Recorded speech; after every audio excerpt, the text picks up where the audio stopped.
நீங்களே பேசுறீங்க. நான் பேசுறேன். Thank you. ஏதோ நாட் பேட் இல்லை.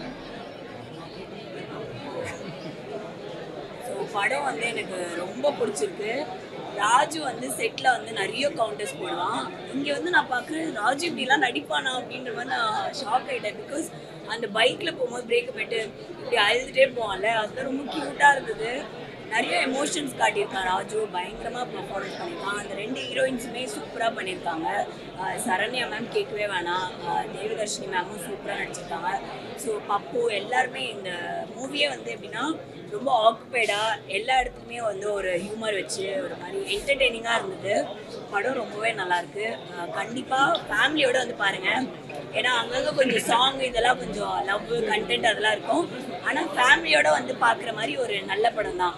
இப்போ இருக்கிற பசங்களுக்குலாம் வந்து பிடிக்கும். ஏன்னா இப்போ பேரண்ட்ஸே வந்து மாறிட்டாங்க. அவங்களே இந்த மாதிரி படம்லாம் ரசிக்கிறாங்க. ஸோ கண்டிப்பாக எல்லாருமே வந்து பார்க்கக்கூடிய ஒரு படம் தான். ஸோ ராஜு வந்து ஆஃப்டர் பிக் பாஸ் இந்த படத்தை வந்து அவனோட டிஃப்ரெண்ட் வேரியேஷன்ஸான ஒரு இதை நீங்கள் வந்து பார்க்கலாம்.